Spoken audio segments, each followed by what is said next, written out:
ಯೇಸು ಕ್ರಿಸ್ತನ ಮಧುರವಾದ ನಾಮದಲ್ಲಿ ನಿಮ್ಮೆಲ್ಲರಿಗೂ ಸ್ತೋತ್ರ. ನನ್ನ ಪ್ರಿಯರೇ, ಎಲ್ಲರೂ ಚೆನ್ನಾಗಿದ್ದೀರಾ?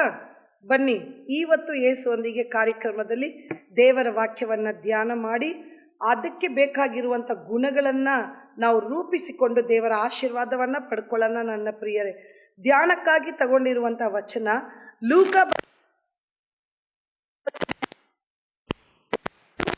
ವಚನ. ಯೇಸು ಈ ಹೊತ್ತು ಈ ಮನೆಗೆ ರಕ್ಷಣೆಯಾಯಿತು. ಇವನು ಸಹ ಅಬ್ರಹಾಮನ ವಂಶಕನಲ್ಲವೇ? ಮನುಷ್ಯ ಕುಮಾರನು ಹೋಗಿರುವುದನ್ನು ಹುಡುಕಿ ರಕ್ಷಿಸು. ಪ್ರಿಯರೇ, ಈ ವಚನ ಎಷ್ಟು ಸ್ಪಷ್ಟವಾಗಿ ಹೇಳ್ತದೆ ಅಲ್ವಾ? ಇವತ್ತು ಈ ಮನೆಗೆ ರಕ್ಷಣೆ ಆಯಿತು. ರಕ್ಷಣೆ ಅಂದರೆ ಬಿಡುಗಡೆ ಆಯಿತು, ಪಾಪ ಕ್ಷಮಾಪಣೆ ಆಯಿತು, ಕತ್ತಲೆಯಿಂದ ಬೆಳಕಿಗೆ ಬಂದಿತು ಅಂತ ಹೇಳ್ತಾರೆ. ದೇವರು ಈ ವಾಕ್ಯವನ್ನು ಯಾರಿಗೆ ಹೇಳಿದ್ರು? ಜಕಾಯನ ಒಬ್ಬ ಮನುಷ್ಯನಿದ್ದ ಆ ಊರಲ್ಲಿ. ಅವನು ಬಂದ್ಬಿಟ್ಟು ಸುಂಕ ವಸೂಲಿ ಮಾಡೋನು ಮತ್ತು ಶ್ರೀಮಂತನು ಆಗಿದ್ದನು. ಆದರೆ ದೇವ್ರ ಬಗ್ಗೆ ಕೇಳ್ಕೊಳ್ತಾ ಇದ್ದ.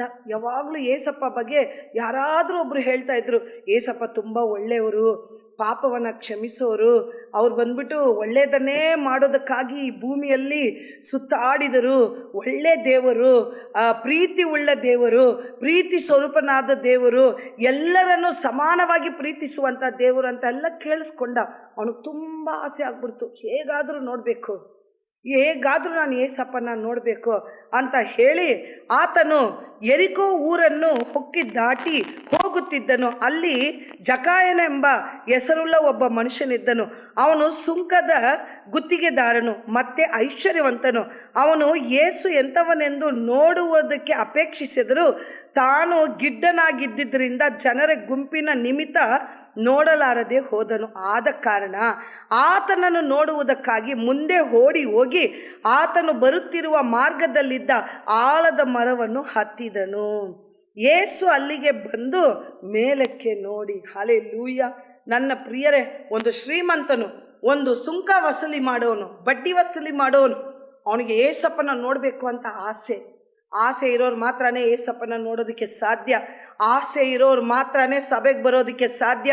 ಏಸಪ್ಪನ ನೋಡಬೇಕು, ಆ ಗುಣಲಕ್ಷಣಗಳನ್ನು ನಾವು ಕೂಡ ರೂಪಿಸ್ಕೊಳ್ಳಬೇಕು ಅನ್ನೋರಿಗೆ ಮಾತ್ರನೇ ರಕ್ಷಣೆ. ನನ್ನ ಪ್ರಿಯರೇ, ರಕ್ಷಣೆ ದೇವರಿಗೂ ಎಲ್ರಿಗೂ ಇಟ್ಟಿದ್ದಾರೆ, ಸಮಾನವಾಗಿ ಇಟ್ಟಿದ್ದಾರೆ. ಲೋಕದಲ್ಲಿ ಇರುವಂಥ ಎಲ್ಲರೂ ರಕ್ಷಣೆ ಹೊಂದಬೇಕು ಅನ್ನೋದಕ್ಕಾಗಿಯೇ ಭೂಮಿಗೆ ಇಳಿದು ಬಂದರು.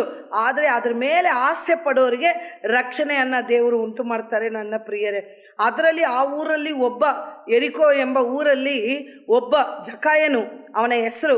ಅವನು ಸುಂಕ ವಸೂಲಿ ಮಾಡೋನು ಮತ್ತು ಐಶ್ವರ್ಯವಂತನು. ಅವನಿಗೆ ಏಸಪ್ಪ ನೋಡಬೇಕು ಎಲ್ಲರ ಥರ ಅಂತ ಆಸೆ, ಆದರೆ ಅವನು ತುಂಬ ಗಿಡ್ಡನಾಗಿದ್ದ ಅಂತ ವಾಕ್ಯ ಹೇಳ್ತದೆ. ಆದುದರಿಂದ ಅವರೆಲ್ಲರೂ ಬರೋ ಅಷ್ಟರಲ್ಲಿ ಓಡಿ ಹೋಗಿ ಒಂದು ಆಲದ ಮರದ ಮೇಲೆ ಕೂತ್ಕೊಂಡ್ಬಿಟ್ನಂತೆ ಏಸಪ್ಪನ ನೋಡೋದಕ್ಕಾಗಿ. ಏಸಪ್ಪನ ನೋಡುವುದಕ್ಕೆ ಆಸೆ ಇರಬೇಕು. ನನ್ನ ಪ್ರಿಯರೇ, ಆಸೆ ಇದ್ರೇ ರಕ್ಷಣೆ ಆಗೋದು. ಆಸೆ ಇರಬೇಕು. ಏಸಪ್ಪ ಎಂಥವ್ರು ಅಂತ ತಿಳ್ಕೋಬೇಕು. ಏಸಪ್ಪ ಎಂಥವರು, ಚರ್ಚಲ್ಲಿ ಏಸಪ್ಪ ಬಗ್ಗೆ ಏನು ಹೇಳ್ಕೊಡ್ತಾರೆ, ಸಭೆಗಳಲ್ಲಿ ಏಸಪ್ಪ ಬಗ್ಗೆ ಏನು ಬೋಧನೆ ಮಾಡ್ತಾರೆ, ಯೇಸು ಕ್ರಿಸ್ತನ ಬಗ್ಗೆ ಏನು ಹೇಳ್ಕೊಡ್ತಾರೆ ಅಂತ ಬಂದು ಸಭೆಯಲ್ಲಿ ಕೂತ್ಕೊಂಡ್ರೇ ಗೊತ್ತಾಗೋದು. ನನ್ನ ಪ್ರಿಯರೇ, ಆಚೆ ಇದ್ರೆ ನೂರಾರು ಯೋಚನೆಗಳು ಬರ್ತದೆ. ಆದರೆ ಈ ಶ್ರೀಮಂತನು ಕೂಡ ಆಚೆ ಇರುವಾಗ ನೂರಾರು ಆಸೆ ಇತ್ತು, ಅದೆಲ್ಲ ಇರಲಿ, ಆದರೆ ಏಸಪ್ಪನ ನೋಡಬೇಕು ಅನ್ನೋ ಒಂದು ಆಸೆ ಬಂದ್ಬಿಡ್ತು. ನೋಡಿ, ಓಡಿ ಹೋಗಿ ಆಲದ ಮರ ಮೇಲೆ ಕೂತ್ಕೊಬಿಟ್ಟ. ಕೂತಿದ ತಕ್ಷಣ ಇದೇನು ಏಸಪ್ಪ ಗೊತ್ತಾ? ಇಲ್ಲ, ಯಾರಾದರೂ ಹೇಳಿದ್ರ? ಯಾರೂ ಹೇಳಿಲ್ಲ.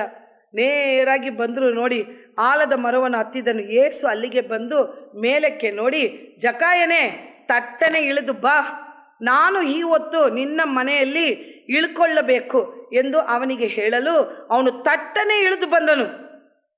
ಆತನನ್ನು ಸಂತೋಷದಿಂದ ಸೇರಿಸಿಕೊಂಡನು. ಇದನ್ನು ನೋಡಿದವರು ಎಲ್ಲರಿಗೂ ಆಶ್ಚರ್ಯ ಆಗ್ಬಿಡ್ತು. ನನ್ನ ಪ್ರಿಯರೇ, ಏನು ಒಂದು ಪಾಪ ಮಾಡಿದವನು, ಬಡ್ಡಿ ತಗೊಳ್ಳೋನು, ಅವರ ಜೊತೆಲಿ ಹೋಗಿ ಏಸಪ್ಪ ಸೇರಿಬಿಟ್ರಲ್ಲ. ನೇರಾಗಿ ಬಂದರು, ಆಲದ ಮರ ಹತ್ರ ನಿಂತು ಈಗ ಮೇಲೆ ನೋಡಿದ್ರು.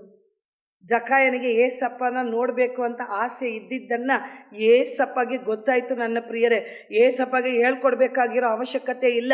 ಯಾಕಂದರೆ ಈ ಲೋಕದಲ್ಲಿ ಇರುವಂಥ ಒಬ್ಬೊಬ್ಬರನ್ನು ಸೃಷ್ಟಿಸಿದ್ದು ಅವರೇ. ನನ್ನ ಪ್ರಿಯರೇ, ಆದುದರಿಂದ ಆ ಜಕಾಯನು ಮರ ಹತ್ತಿದ್ದಂಥ ಸ್ಥಳದಲ್ಲಿ ಬಂದು ನಿಂತ್ಕೊಂಡು, ಜಕಾಯನೇ ಇಳಿದು ಬಾ, ನಿನ್ನ ಆಸೆ ನನಗೆ ಗೊತ್ತಾಯಿತು, ಇಷ್ಟು ದಿನ ಸುಂಕದ ವಸೂಲಿ ಮಾಡ್ತಾ ಇದ್ದೆ, ಶ್ರೀಮಂತನಾಗಿದ್ದೆ, ಕಾಸಿನ ಮೇಲೆ ಆಸೆ ಇಟ್ಕೊಂಡಿದ್ದೆ, ಲೋಕದ ಮೇಲೆ ಆಸೆ ಇಟ್ಕೊಂಡಿದ್ದೆ. ಇವಾಗ ನನ್ನನ್ನು ನೋಡೇ ಆಸೆ ನಿನಗೆ ಬಂದ್ಬಿಡ್ತು ತಾನೇ, ಅದಕ್ಕೆ ತಾನೇ ನೀನು ಈ ಮರವನ್ನು ಹತ್ತಿದ್ಯಾ. ಆದುದರಿಂದ ಇವಾಗ ಇಳಿದು ಬಾ, ನಾನು ನಿನ್ನ ಮನೆಯಲ್ಲಿ ನಾನು ಇಳ್ಕೊಳ್ತೇನೆ ಅಂತ ಹೇಳಿದ್ರು ನನ್ನ ಪ್ರಿಯರೇ. ಹೇಳಿದ ತಕ್ಷಣ ಸಂತೋಷವಾಗಿ ಇಳಿದು ಬಂದ ತಕ್ಷಣ ಅವನು ಹೇಳ್ತಾನೆ, ಏಸಪ್ಪ ನಾನು ಯಾರಿಗಾದ್ರೂ ದ್ರೋಹ ಮಾಡಿದರೆ ಅಲ್ಲಿ ವಾಕ್ಯ ನೋಡಿ, ಆತನನ್ನು ಸಂತೋಷದಿಂದ ಸೇರಿಸಿಕೊಂಡನು. ಇದನ್ನು ನೋಡಿದವರೆಲ್ಲರೂ ಈತನು ಪಾಪಿಯಾಗಿರುವವನ ಬಳಿಯಲ್ಲಿ ಇಳ್ಕೊಳ್ಳುವುದಕ್ಕೆ ಹೋಗಿದ್ದಾನೆ ಎಂದು ಗುಣಗುಟ್ಟುತ್ತಾ ಇದ್ದರು. ಆದರೆ ಜಕಾಯನು ನಿಂತುಕೊಂಡು, ಸ್ವಾಮಿ ನೋಡು, ನನ್ನ ಆಸ್ತಿಯಲ್ಲಿ ಅರ್ಧವನ್ನು ಬಡವರಿಗೆ ಕೊಡುತ್ತೇನೆ, ಮತ್ತು ನಾನು ಅನ್ಯಾಯವಾಗಿ ಯಾರಿಂದ ಏನಾದರೂ ಎಳ್ಕೊಂಡಿದ್ದೆಯಾದರೆ 4ರಷ್ಟು ಹಿಂದೆಗೆ ಕೊಡುತ್ತೇನೆ. ಹಾಲೆಲೂಯ. ಏಸಪ್ಪನ ನೋಡುವಂಥ ಆಸೆ ಉಳ್ಳವರು ಮನ ತಿರುಗುತ್ತಾರೆ ನನ್ನ ಪ್ರಿಯರೇ. ಕೆಟ್ಟದೆಲ್ಲ ಆಚೆ ಹೋಗ್ಬಿಡ್ತದೆ, ಬಡ್ಡಿ ಕೊಡೋದೆಲ್ಲ ಆಚೆ ಹೋಗ್ಬಿಡ್ತದೆ, ಕಮಿಷನ್ ಬಾಳೆಲ್ಲ ಆಚೆ ಹೋಗ್ಬಿಡ್ತದೆ, ನೀತಿಯಾದ ಬದುಕು ಬಂದ್ಬಿಡ್ತದೆ. ಯಾವಾಗ ಗೊತ್ತಾ? ಏಸಪ್ಪನ ನೋಡಬೇಕು ಅನ್ನೋ ಆಸೆ ಇರೋರನ್ನ ಏಸಪ್ಪ ಖಂಡಿತವಾಗಿ ನೋಡೇ ಬಿಡ್ತಾನೆ. ನೋಡಿದ ತಕ್ಷಣ ಏನು ನಡೀತಾ ಅವನ ಮನ ತಿರುಗಿಬಿಟ್ಟ ನೋಡಿ. ಅದೇ ಏಸಪ್ಪನ ನೋಡೋರಿಗೆ, ಏಸಪ್ಪ ಜೊತೆ ಇರಬೇಕು ಅನ್ನಿಸೋರಿಗೆ ಅವ್ರು ಎಲ್ಲ ತಪ್ಪನ್ನು ಒಪ್ಪಿಸಿ ಕೊಟ್ಬಿಡ್ತಾರೆ. ಅಪ್ಪ ನಾನು ಯಾರನ್ನಾದರೂ ಮೋಸ ಮಾಡಿದರೆ 4ರಷ್ಟು ಕೊಟ್ಬಿಡ್ತೇನೆ, ನನಗಿರೋದ್ರಲ್ಲಿ ಆಸ್ತಿನೆಲ್ಲ ಅರ್ಧ ಭಾಗ ನಾನು ಬಡವ್ರಿಗೆ ಕೊಟ್ಬಿಡ್ತೇನೆ ಅಂತ ಹೇಳಿದ್ರು. ಇದೇ ಏಸಪ್ಪನ ನೋಡಿದವ್ರಿಗೆ ಆಗುವಂಥ ಬದಲಾವಣೆ. ಆದರೆ ಏನು ಹೇಳ್ತಾರೆ, ಏಸಪ್ಪ ನೋಡೋಕೆ ಹೋದರೆ ಏನು ಸಭೆಯಲ್ಲಿ ದುಡ್ಡು ಕೊಟ್ರಾ? ಸಭೆಯಲ್ಲಿ ದುಡ್ಡು ಕೊಡಲ್ಲ. ನಿನ್ನ ಹತ್ರ ಇರೋ ದುಡ್ಡನ್ನ ಬಡವ್ರಿಗೆ ಕೊಡಬೇಕು, ನಿನ್ನ ಹತ್ರ ಇರೋದನ್ನ ಲೋಕದಲ್ಲಿರೋರ್ಗೆ ಹಂಚ್ಕೋಬೇಕು. ಲೋಕದ ಆಸೆಯನ್ನು ಬಿಟ್ಟು ಏಸಪ್ಪನ ನೋಡಬೇಕಾದ್ರೆ ನಿನ್ನ ಹತ್ರ ಇರೋದನ್ನ ಬಡವ್ರಿಗೆ ಹಂಚ್ಕೋಬೇಕು. ಅದೇ ಏಸಪ್ಪಲ್ಲಿ ಇರುವಂಥ ಐಕ್ಯತೆ ನನ್ನ ಪ್ರಿಯರೇ. ಆದುದರಿಂದ ನಾವು ಏಸಪ್ಪ ಜೊತೆಗೆ ಇರಬೇಕಾದ್ರೆ ಲೋಕದ ಆಸೆಯನ್ನು ಬಿಟ್ಟು ಬಿಡಬೇಕು. ಏಸಪ್ಪನ ನೋಡಿ ಆ ಗುಣಗಳನ್ನು ನಾವು ಕೂಡ ಸ್ವೀಕರಿಸಿಕೊಳ್ಳಬೇಕು ಅನ್ನೋ ಆಸೆ ಬರುವಾಗ ಜಕಾಯನಿಗೆ ಬಂದಿದ್ದಂಥ ರಕ್ಷಣೆ ಇವತ್ತು ನಿಮ್ಮ ಮನೆಗೂ ಬರ್ತದೆ ನನ್ನ ಪ್ರಿಯರೇ. ಆದುದರಿಂದ ನನ್ನನ್ನು ಕೂಡ ಬದಲಾಯಿಸಪ್ಪ, ನನಗೂ ಕೂಡ ಬುದ್ಧಿ ಕೊಡಪ್ಪ ಅಂತ ಪ್ರಾರ್ಥನೆ ಮಾಡೋಣವ. ಬನ್ನಿರಿ ಪ್ರಾರ್ಥನೆ ಮಾಡೋಣ. ನಮ್ಮನ್ನು ಬಹಳವಾಗಿ ಪ್ರೀತಿ ಮಾಡುವಂಥ ಪ್ರೀತಿ ಉಳ್ಳ ತಂದೆಯಾದ ದೇವರೇ, ವೇಳೆಗಾಗಿ ಸ್ತೋತ್ರ ಸ್ವಾಮಿ. ಕರ್ತನೇ, ಜಕಾಯನು ಒಂದು ದಿನ ಲೋಕದ ಆಸೆಯಲ್ಲಿ ಇದ್ದ, ಹಣದ ಆಸೆಯಲ್ಲಿ ಇದ್ದ, ಬಡ್ಡಿ ವಸೂಲಿ ಮಾಡೋ ಆಸೆ ಇತ್ತು, ಕಮಿಷನ್ ಆಸೆ ಇತ್ತು ರಾಜ. ಆದರೆ ಅವನು ನಿಮ್ಮ ಬಗ್ಗೆ ಕೇಳ್ಕೊಂಡ ಮೇಲೆ ನಿಮ್ಮನ್ನು ನೋಡಬೇಕು ಅನ್ನೋ ಆಸೆ ಬಂದ್ಬಿಡ್ತಪ್ಪ. ನಿಮ್ಮನ್ನು ನೋಡಬೇಕು ಅಂತ ಆಸೆ ಬಂದಾಗ ಅಪ್ಪ ಸ್ತೋತ್ರ, ನೀವು ಅವನನ್ನು ಹುಡುಕಿ ಹೋಗಿ ಇವತ್ತು ನಿನಗೆ ರಕ್ಷಣೆ ಅಂತ ಹೇಳಿದ್ರಿ ಸ್ವಾಮಿ. ರಕ್ಷಣೆ ಅಂತ ಹೇಳಿದ ತಕ್ಷಣ ಆ ಪಾಪದಿಂದ, ಬಡ್ಡಿಯಿಂದ, ಕಮಿಷನಿಂದ ಅವನಿಗೆ ರಕ್ಷಣೆಯನ್ನು ಕೊಟ್ಟು ಸಂತೋಷದಿಂದ ತುಂಬಿಸೋದಕ್ಕೆ ಅವನು ತಿರುಗಿ ಹೇಳೋದು ಏನಂದರೆ, ಅಪ್ಪ ನಾನು ಎಲ್ಲವನ್ನ ಕೊಟ್ಟು ಬಿಡ್ತೇನೆ, ಬಡವರಿಗೆ ಕೊಡ್ತೇನೆ, ನನಗಿರೋದನ್ನೆಲ್ಲ ದಾನ ಮಾಡ್ತೇನೆ ಅಂತ ಹೇಳ್ದ ಸ್ವಾಮಿ. ಆ ಬುದ್ಧಿಯನ್ನು ನಮಗೆ ಕೊಡಪ್ಪ.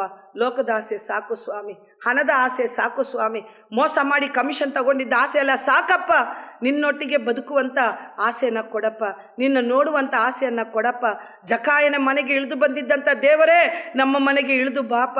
ಕೆಟ್ಟದೆಲ್ಲ ಹೊರಗೆ ಹೋಗಲಿ ಸ್ವಾಮಿ, ಒಳ್ಳೆಯದಾಗಿರುವಂಥ ನಿನ್ನ ಮಾತು ಒಳಗೆ ಬರಲಿ ಸ್ವಾಮಿ.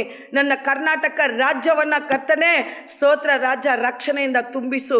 ಒಂದೊಂದು ಮನೆಯನ್ನು ರಕ್ಷಣೆಯಿಂದ ತುಂಬಿಸಬೇಕಾಗಿ ನಿನ್ನ ಗಾಯಗೊಂಡ ಪಾದವನ್ನು ಮುದ್ದಿಟ್ಟು ಕೇಳ್ಕೊಳ್ತೇನೆ ಸ್ವಾಮಿ. ಎಲ್ಲ ಪ್ರಾರ್ಥನೆಯನ್ನು ನಿನ್ನ ಪಾದದಲ್ಲಿ ಸಮರ್ಪಿಸಿ ಲೋಕದ ರಕ್ಷಕನಾದ ಯೇಸು ಕ್ರಿಸ್ತನ ಮಧುರವಾದ ನಾಮದಲ್ಲಿ ಕೇಳಿ ಹೊಂದಿಕೊಳ್ತೇನೆ ನನ್ನ ತಂದೆಯೇ. Amen. God bless you all.